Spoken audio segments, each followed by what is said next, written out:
They walked away, but something in your field didn't. You felt it, didn't you? A silent ache, as if invisible threads still tugged gently at the corners of your heart. Maybe your body let go, your mind tried to forget, yet somehow your energy stayed behind, whispering stories you thought you'd stopped hearing. It's subtle, but unmistakable, a lingering presence, like fingerprints left behind on a window you keep trying to clean. Neville Goddard once softly reminded us, "You are not a victim of the world you see, because you created it." But what happens when the creation lingers, uninvited, within your aura? What if the echoes of old pain remain woven into the fabric of your energy, quietly influencing every step forward? The truth is, unresolved energy doesn't fade, it repeats.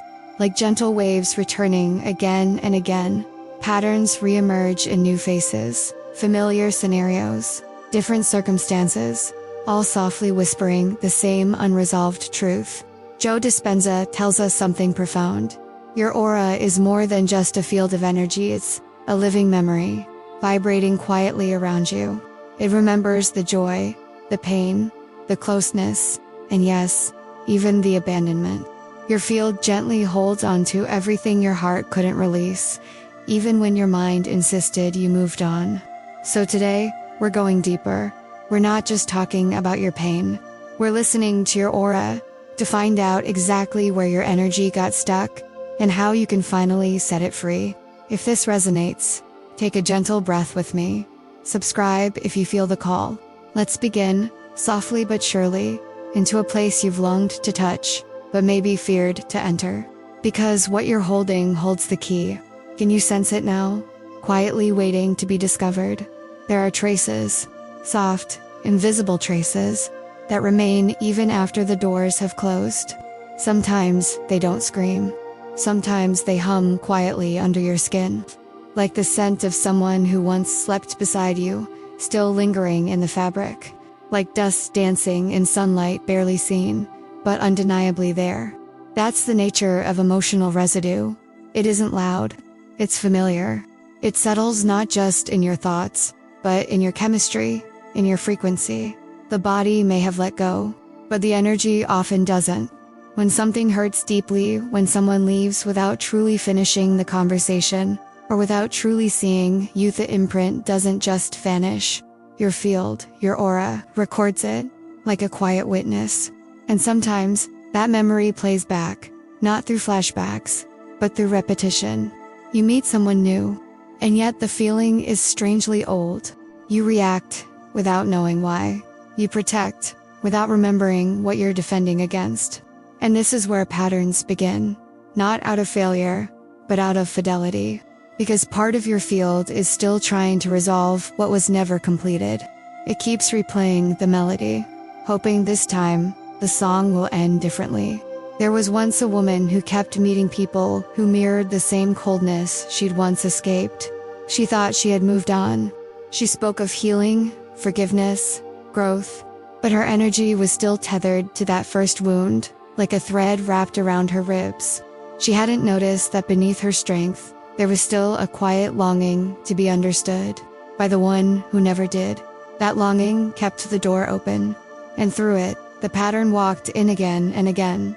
And maybe part of you understands that, because sometimes we hold on to pain not because we want to suffer, but because it's the last thing we have that connects us to someone we loved, even if that love fractured us. What if your nervous system isn't just a biological machine, but a living, symbolic gatekeeper?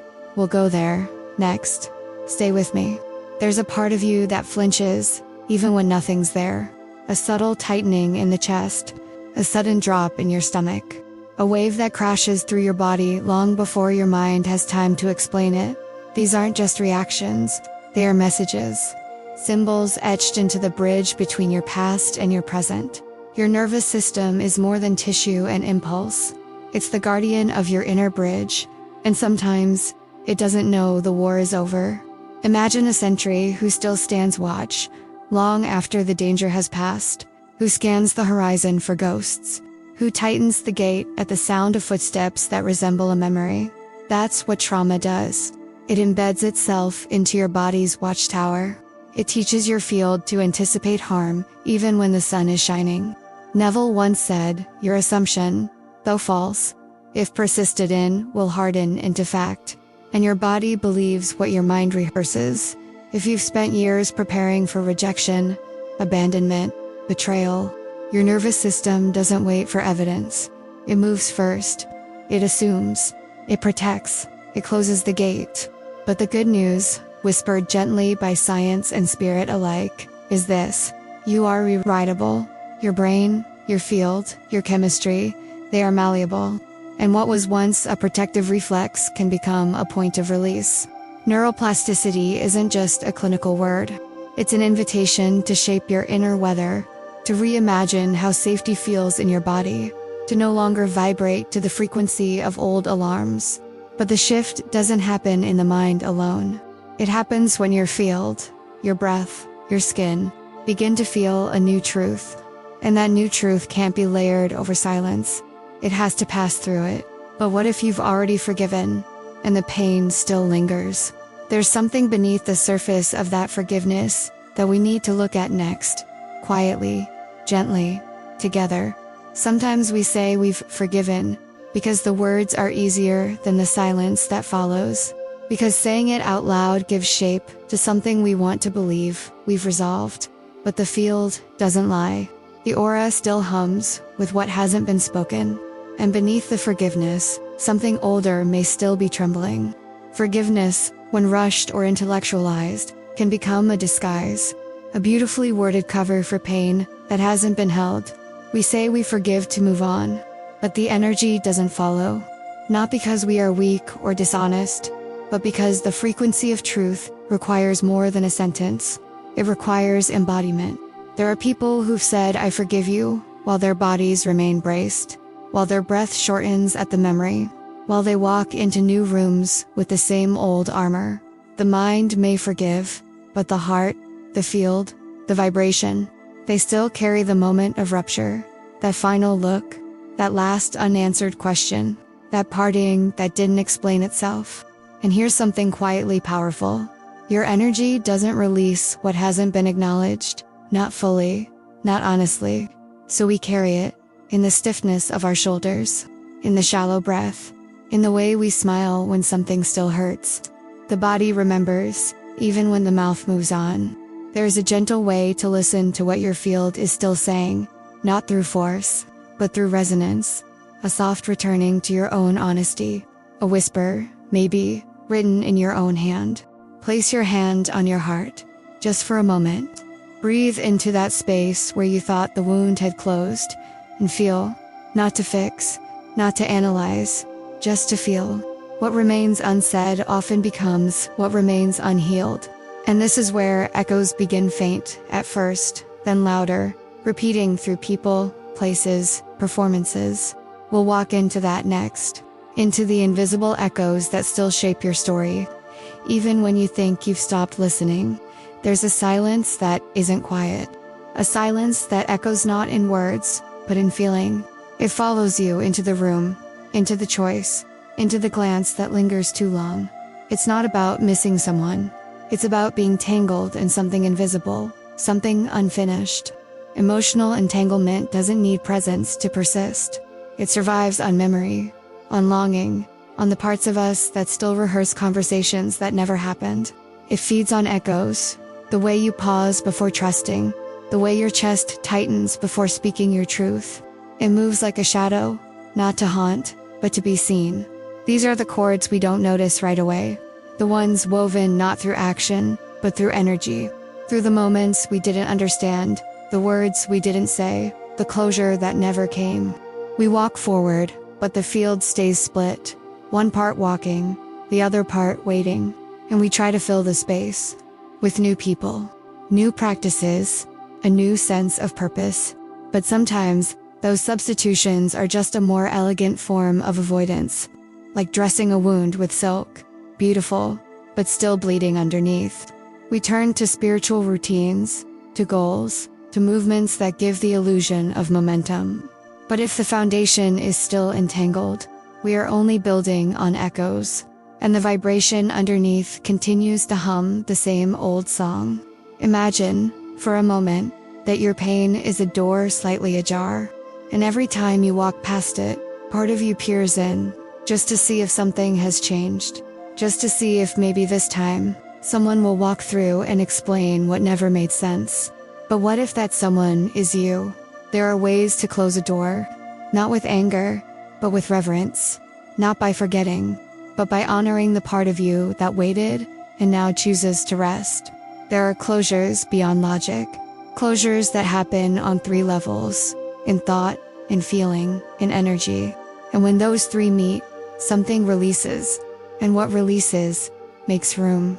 But before you move on, something else needs to be seen. What is your aura still mirroring back to the world, even when you believe you've changed? That's where we go next, where your energy speaks. Before you do, you may have walked away.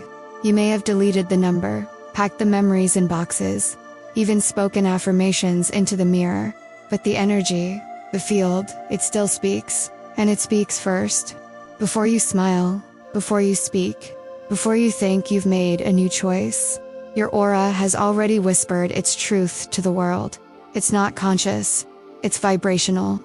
There's something called emotional recursion, when we repeat dynamics not because we want to, but because the unresolved frequency calls them back. You think you're choosing someone new, but the echo chooses with you. It filters your perceptions, your expectations, your readiness to believe in goodness. Because trauma, when not transformed, becomes an invisible signature, a kind of energetic scent that tells others, this is where I've been. And sometimes, those who carry a matching wound, or a familiar shadow, are drawn to that signature. Not out of malice, but out of resonance. This is how we find ourselves in patterns that feel achingly familiar. Different faces, same undertones. It's not punishment, it's pattern. And patterns don't break with logic. They dissolve when your self-image shifts at the vibrational core. There was someone who spent 7 years circling the same dynamic. Different names, same silence, same sudden coldness, same sense of being invisible, just when they started to open their heart. It wasn't bad luck. It was the energetic mirror reflecting back the story her field was still telling. I don't deserve to be chosen. And so, she wasn't. Until one day, she didn't try to fix the mirror. She turned inward. Not to change how others saw her, but to change how she existed in her own vibration. She stopped rehearsing rejection. She stopped bracing for goodbye. She began to imagine herself as already chosen by herself, first. Because your field listens to how you hold yourself, how you breathe in your own company, how you speak to yourself in the silence, and imagination.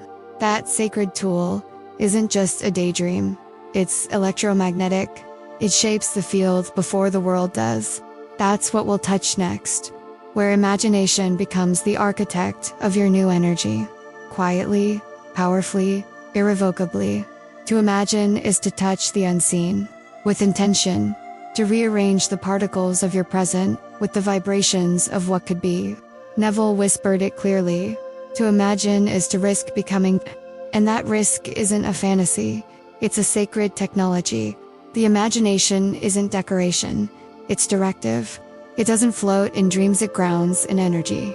Every scene you repeat, every feeling you evoke, is encoded into your field. It becomes part of the signal you emit long before your words arrive. And the field doesn't filter what's real from what's rehearsed. It simply responds. This is where the shift begins, not with force, not with effort, but with coherence. When what you feel, see, and claim in your imagination aligns with the vibration of who you choose to become, the world reorganizes. But it's not about pretending. It's about remembering. There are 3 scenes your soul already knows. Not fantasies, but frequencies. Not wishful thinking, but identity in motion. The first is the moment you feel safe, truly safe without needing to prove your worth. Imagine it. Feel it. Let it hum in your skin. The second is the moment you are chosen not by another, but by your own gaze.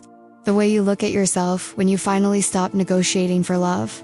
And the third, the moment you stop waiting, when the life you desire begins to respond, not because it was convinced, but because you've become coherent with its arrival. These scenes are not goals, they are mirrors. And when lived in imagination with presence, they begin to anchor into your field. Breathe them in. Let them settle, like golden threads weaving through your chest. Because imagining isn't escaping. It's embodying the memory of a future already vibrating within you. But imagination, though powerful, can't do it alone. There's one more piece of step most skip. The step that makes the vision real, through the body. That's where we go next. Where vibration becomes movement. Where energy learns to walk. You can dream it, you can believe it, you can write it 100 times, but if your body doesn't feel it, it won't land. This is the step so often skipped, the step of embodiment. The sacred act of letting your body become the sanctuary of your new frequency. Because without it, manifestation becomes a whisper, lost in wind, beautiful, but untethered. Your body isn't just flesh, it's memory. It holds the past like ink beneath the skin, even when the mind has rewritten the story. And that's why change must move through the body, through breath, posture, tone, presence, through the way you walk into a room, through the way you exhale after speaking your truth.